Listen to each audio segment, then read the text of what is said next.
Creo que hoy en día, por ejemplo, a un CEO, en términos de cultura y personas, se le mediría más por la capacidad que tiene para inspirar, ¿verdad? Para inspirar a su público, que son los colaboradores, los clientes, los stakeholders de una organización, porque la parte técnica la tiene en su equipo, ¿verdad? Obviamente, para alcanzar cierto nivel dentro de su desarrollo fue necesario, pero de ahí en adelante es donde rebuscamos nuevamente en esos elementos comportamentales de los valores humanos, ¿verdad?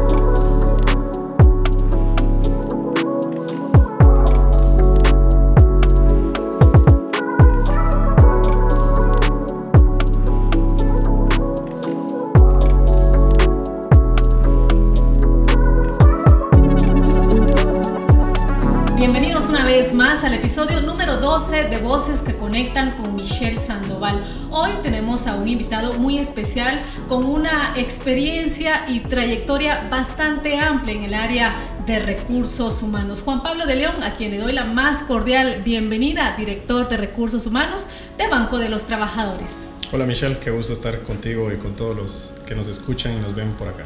Muchísimas gracias a ti, y para empezar quisiera pedirte que puedas escoger una de estas tarjetitas y me la puedas entregar. Ok. Perfecto. ¿Hay algún libro reciente que te haya dejado una impresión duradera en tu vida? Sí, diría Straight from the Gut de Jack Welch, ¿verdad? El que fue descrito como el manager del siglo XX. Que dirigió el conglomerado de General Electric durante 20, 21, 22 años. Él en este libro narra un poco la recolección de sus experiencias como CEO del conglomerado, pero me resulta bien interesante porque la narrativa empieza desde el asumir el cargo directivo que lo llevó a la palanca para un día ser CEO. Es decir, no empieza siendo CEO, sino empieza el primer cargo directivo, y entonces como él va creciendo, cierra justamente con la experiencia de cómo se manejó la sucesión, y a lo largo de toda esta narrativa o toda esta línea de historia va él entrelazando experiencias, ¿verdad? De negocios, de aprendizaje, de relaciones, de prácticas con las personas. La verdad que lo diría para toda la gente que gusta de las prácticas de administración de empresas, de finanzas, de gestión de las personas, cultura, lo recomendaría ampliamente. Digamos, engloba distintas áreas que son necesarias para el mundo empresarial, para el mundo de los negocios, y que empiezan desde cero. Tú ya lo mencionabas, tener una experiencia bastante fuerte para llegar a ser un CEO. Sí, definitivamente, y no necesariamente un CEO, sino un líder de influencia, ¿verdad? Un líder que definitivamente tenga un alcance estratégico, que tenga margen de acción y que incida en decisiones importantes para una organización. ¿Nos repites el nombre? Straight from the Guts de Jack Welch. Gracias. Si pudieras aprender una habilidad completamente nueva en este momento, ¿cuál sería esa habilidad? Pensamiento sistémico, diría. ¿Y cómo es ese pensamiento sistémico? Escogería pensamiento sistémico porque he aprendido que es la antesala de la transformación digital, ¿verdad? El pensamiento sistémico es la reconfiguración o la reprogramación de nuestras maneras de pensar, ¿verdad? Y la transformación digital es más un cambio de pensamiento que un cambio meramente tecnológico. Entonces creo que a veces se confunden los conceptos, y lo que realmente hay detrás para lograr esa transición es cambiar las maneras de pensar. El pensamiento sistémico justamente aborda las maneras en las que descubrimos los problemas y cómo los afrontamos con soluciones disruptivas y diversas, ¿verdad? Y ahí es donde ya entra el proceso creativo, innovación, etcétera. Pero teniendo esa base, esa estructura, creo yo, ya la implementación de la tecnología, que es parte de esa transformación digital, puede ser ya adquirida o absorbida. Pero lo que realmente hay detrás, creo yo, es eso, ¿verdad? Es el pensamiento sistémico. Qué interesante lo que tú mencionas, me suena como a sistema, ir paso a paso para lograr un objetivo, pero es como reprogramar a la mente. Sí, y creo yo que también tiene que ver mucho con abandonar la línea o el enfoque de pensamiento lineal, más bien.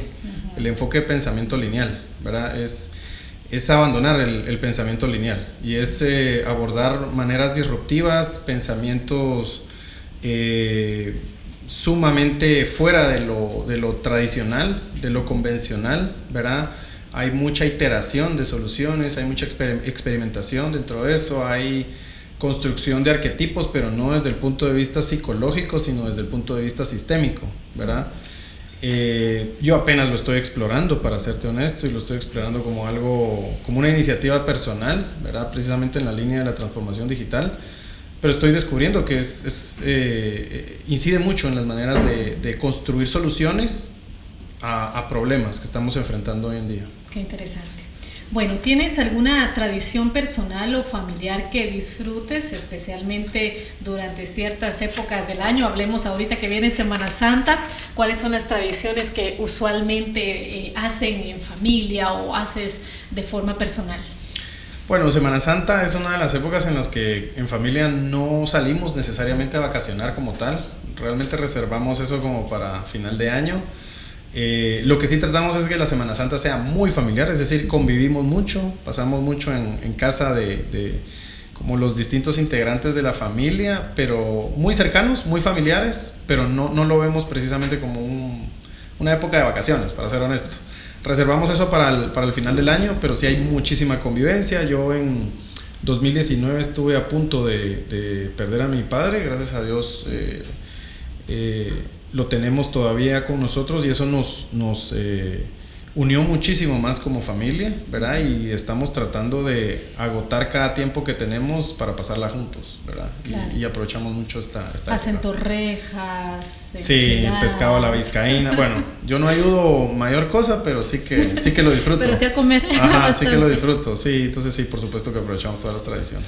Bueno, Juan Pablo, al inicio yo lo mencionaba, tú tienes una amplia trayectoria en el área de recursos humanos. Sabemos que la gestión de talento humano tiene muchas virtudes, pero también tiene muchos desafíos, muchos retos que definitivamente tú has tenido que enfrentar a lo largo de estos años que tú llevas en el Banco de los Trabajadores. ¿Pudieras contarnos cómo ha sido esa experiencia en la gestión de talento humano, digamos, partir desde el punto cero y cómo llegar a una transformación de cultura, una transformación digital, una transformación de acuerdo a las exigencias que Banco de los Trabajadores pide? Sí, claro. Bueno, mi caso es un caso bien peculiar. Yo no tengo un background natural en la línea de lo que típicamente conoceríamos como una disciplina de gente y cultura, es decir, me he especializado mucho en ello posteriormente, pero mi background original es como tecnólogo. Yo soy tecnólogo, me dediqué más de 8 años a la programación y desarrollo de sistemas, porque era mi background. Hace muchos años estuve involucrado en un proceso de implementación de una plataforma de gestión de talento y así empecé a conocer las distintas etapas de lo que hoy la disciplina llama el ciclo natural de la gestión del talento. Digamos que me empecé a enamorar, ¿verdad?, de todo lo concerniente a la gente y la cultura. Abandoné la parte de sistemas, la verdad, y a partir de ese punto pues me enfoqué mucho más en lo administrativo y posteriormente muchísimo más en la parte de recursos humanos. Pues luego ya lógicamente vino el momento de especializarse y darle propiedad a mucho de lo que se ha venido aprendiendo. Debo reconocer que una de las cosas más difíciles para mí de aprender fue el derecho laboral, porque no es sencillo, ¿verdad? Pero es bien importante en la gestión del recurso humano y sobre todo en nuestro país. Entonces, ¿a qué vengo con esta introducción? Lo que quiero decir es que me parece, como me han dicho algunos, que justamente ese background tan fuera de lo convencional me permitió disponer de enfoques diferenciados, ¿verdad?, para ver la gestión del recurso humano con una óptica distinta, ¿verdad? Tiendo a trabajar mucho basado en proyectos. Entonces, mucho de lo que yo empecé cuando inicié a trabajar en recursos humanos fue las distintas iniciativas y retos que se venían dando, partirlos como proyectos, ¿verdad?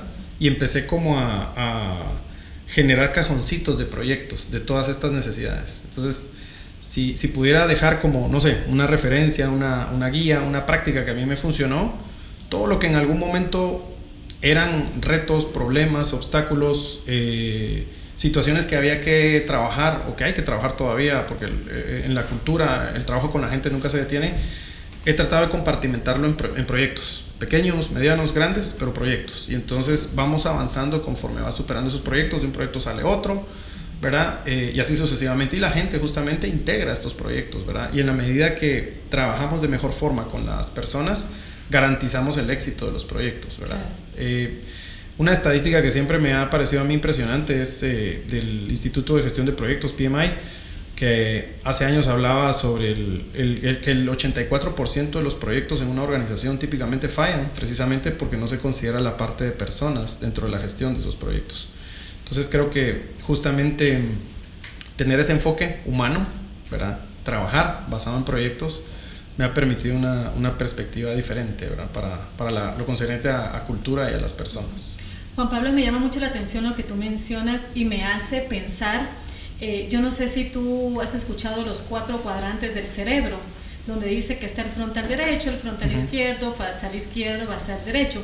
Si yo te escucho hablar, yo diría, Juan Pablo, es puro basal izquierdo, estructuras, procesos, lo que tú dices, el sistema, el ir paso a paso, pensaría, no quiero decir que eres basal izquierdo, pero sí, digamos, acá me llama la atención porque recursos humanos normalmente contratamos a una persona con un hemisferio basal derecho, que quiere decir una persona con armonía, que tenga empatía, que tenga el espíritu, que nos pueda escuchar, que nos pueda entender.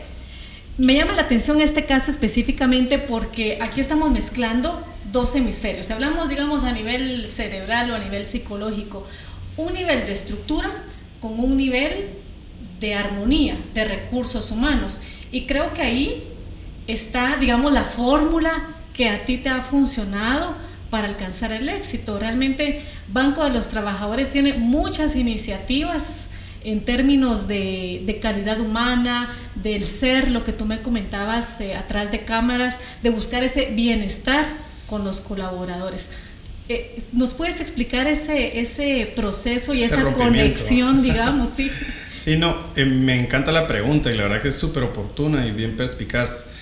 Hay un concepto en el que yo creo mucho, lo leí hace muchísimos años, creo que fue el autor Dan Pink que lo mencionó la primera vez, o por lo menos cuando yo lo leí, y es el de multipotencial, ¿verdad?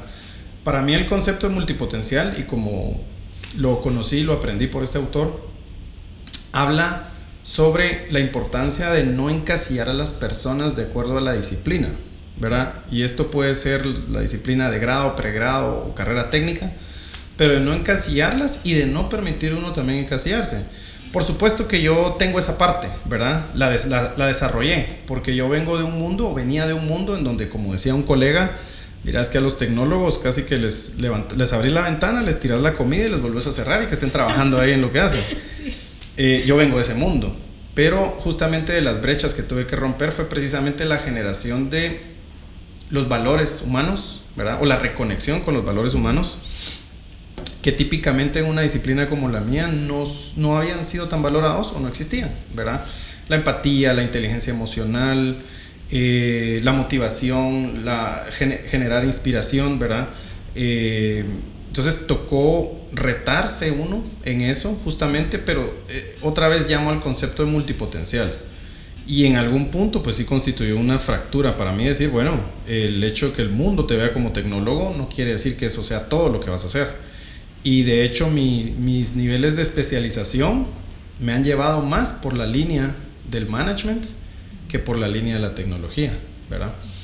Y también que cuando empecé a tener la oportunidad de tener ciertos roles de mayor injerencia en la línea de recursos humanos, sí debo ser honesto, Michelle, que luché mucho con el concepto del estrictamente solo con este concepto, el recursos humanos romántico, ¿verdad? Yo creo que recursos humanos tiene que ser romántico, o como decía un colega amigo mío, tiene que ser sexy, por supuesto, ¿verdad? Porque de eso se trata, pero no se tiene que quedar ahí, Recursos humanos no es solo el organizador de convivios, no es solo el organizador de prácticas de aniversarios, cumpleaños, tampoco es el que debe llamar la atención únicamente, tampoco es el que se encarga de las salidas de las personas. Y de hecho, para ser honesto, Michelle, es algo que yo le digo muchas veces a personas que están formándose en el campo de la gestión humana. Gerentes de recursos humanos en una organización, los hay tantos como líderes tú tengas, porque absolutamente cada persona que tiene gente a su cargo debe actuar como un manager de recursos humanos. Entonces adopto la idea de ese recursos humanos más emocional, voy a decirlo, pero es bien importante que recursos humanos se suba a la mesa estratégica, que hable el lenguaje del negocio, que se conecte con las necesidades y las prioridades de la organización, y también hoy en día que recursos humanos opere poniendo al cliente en el centro y en consecuencia al colaborador en el centro, ¿verdad? Porque no podemos ofrecer algo que no tenemos dentro de nuestra organización. Entonces coexisto en ambos extremos, pero también debo reconocer que tengo la posibilidad de trabajar con un super equipo que puede hacer muchas cosas mejor que yo, ¿verdad? Y entonces me ayudan con muchos de estos extremos que probablemente no son mi línea de expertise, pero al final es gente que sí se ha formado mucho en esto, ¿verdad? Entonces creo que ahí es donde reside muchísimo el valor. Convivo entre las dos partes, me encantan. Pero si yo tuviera que sugerirle o recomendarle algo a la gente que se dedica hoy en día a la cultura de las personas, es hablen el idioma del negocio, hablen el idioma de la estrategia del negocio, escuchen al cliente y escuchen en consecuencia al colaborador, porque es la única forma en que realmente recursos humanos va a incidir estratégicamente en una organización. Me llama la atención dos puntos que quiero acá reiterar. Primero, tú mencionabas acerca de una persona estructurada. Puede ser que no romanticemos el recurso humano y que solamente sea esa persona que tú dices que se dedique a hacer convivios, ¿sí? Entonces aquí vamos con el tema de que muchas veces romantizamos el liderazgo, romantizamos ciertos puestos de trabajo y realmente no es así. Ya en la ejecución pues es bien diferente. Y número dos, también tú hablabas en el mismo contexto de la versatilidad de un colaborador. Ahora se está hablando mucho que en el siglo XXI se requieren colaboradores, les llaman nomad, que tengan el conocimiento en distintas áreas. ¿Cómo lo ves? Sí son exigencias que se están pidiendo ahora en las empresas, poderme mover de aquí para allá, conocer de distintos puestos de trabajo y no únicamente enfocarme en un tema o encajonarme, así como tú lo comentas. Sí, yo creo que ha sido un paradigma del mercado anglosajón sobre todo, ¿verdad? Porque el mundo de los negocios anglosajón se caracterizaba por ser especialista. Nosotros los latinoamericanos nos caracterizamos todavía un poco a veces por tratar de ser todólogos, ¿verdad? Y hay mucho de cultura ahí detrás, ¿verdad? En el mercado anglosajón era más convencional o tradicional encontrabas un puesto y era específico para eso. Y le decías a la persona, ¿puedo hablar contigo sobre esto? No, disculpa, para eso tienes que ir con otra persona.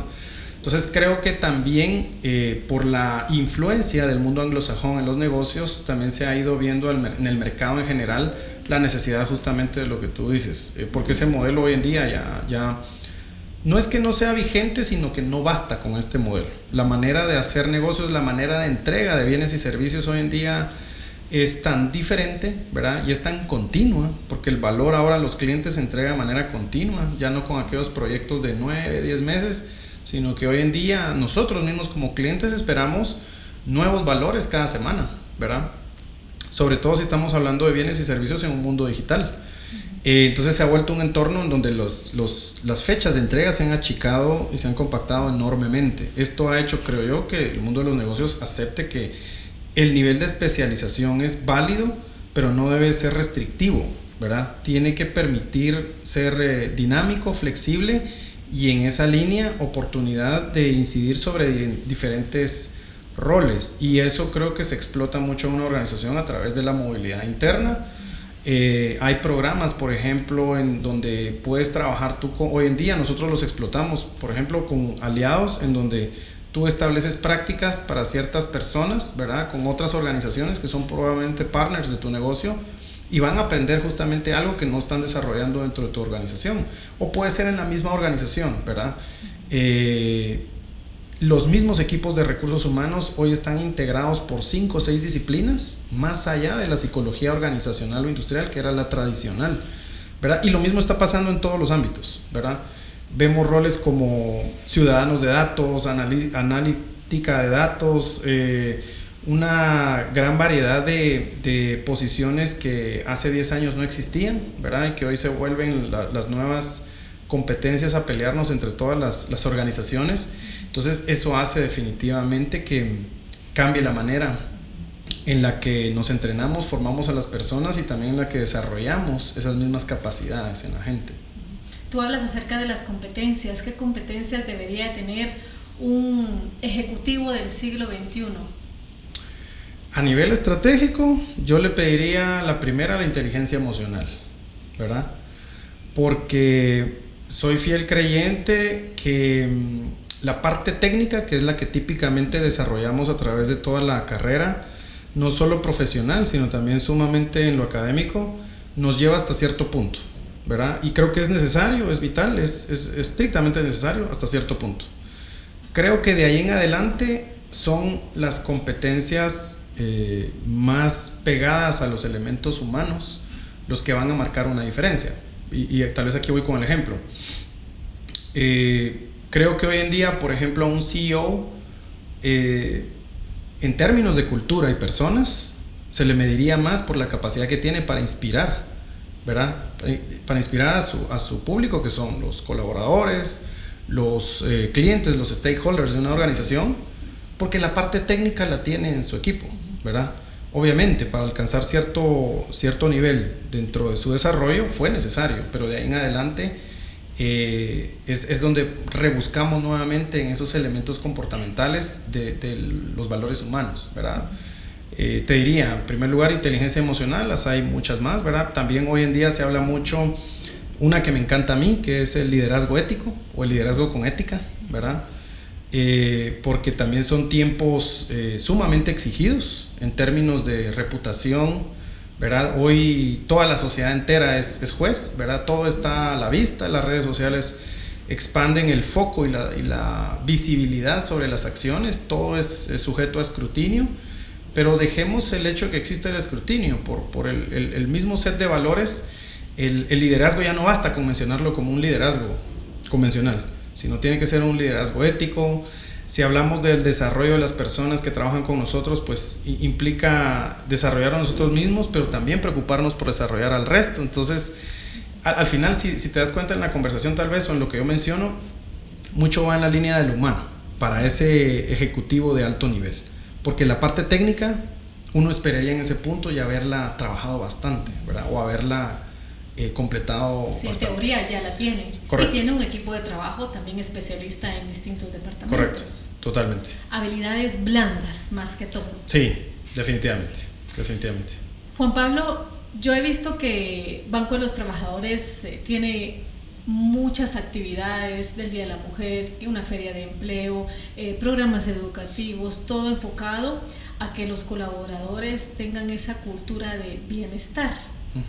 Cuéntame un poco de esos planes que tienen a nivel interno. Sí, empezamos hace aproximadamente 2 años con mucho de ese diseño o con mucha de esa planificación, un poco lo que hay detrás, Michelle, ¿verdad? Y esto muy apoyados con la visión de Herbert, nuestro CEO, para poder otorgar bienestar a nuestro cliente, a nuestro stakeholder, porque realmente no solo el cliente es nuestro stakeholder. Tenemos que empezar siendo bien coherentes de que existe ese bienestar dentro de la organización. Es decir, no se puede entregar algo que no se tiene, o no puedo yo dar algo que yo no tengo.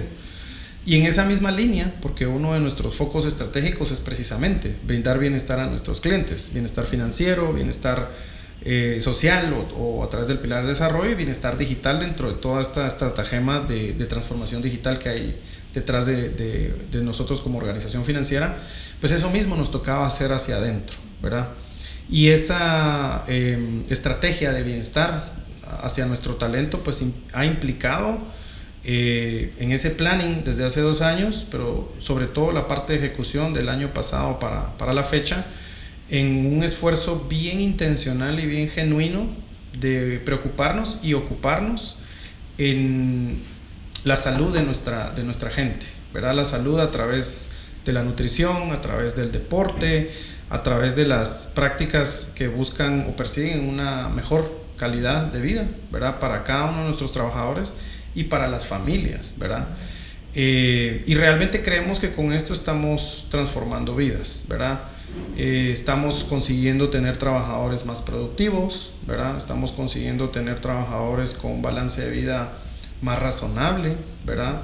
Muchas veces probablemente no puedes incidir tanto sobre la cantidad del tiempo que debes ocuparle al trabajo, pero sí la forma en la que afrontas eso, definitivamente, y cómo compensas un poco pues ese nivel de rapidez del mundo de los negocios de hoy en día. Entonces te diría que para hablarlo en ejes muy macro, ¿verdad? Toda la parte de salud clínica, toda la parte nutricional y toda la parte de bienestar físico y deportivo a través del deporte son los ejes primarios, ¿verdad? A través de donde estamos desplegando.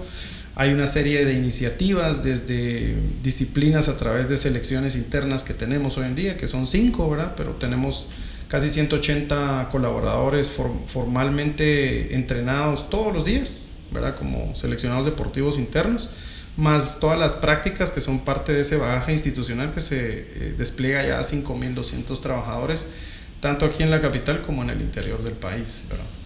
Aquí el papel de la educación también juega un papel bastante importante para Banco de los Trabajadores. Pues definitivamente conozco que tienen planes educativos, ofertas educativas en distintas instituciones. Gaia es una de ellas y nos han dado la oportunidad, y lo hablábamos al inicio, ¿verdad?, de formar a muchos colaboradores con esas habilidades que definitivamente son importantes para un ejecutivo del siglo XXI.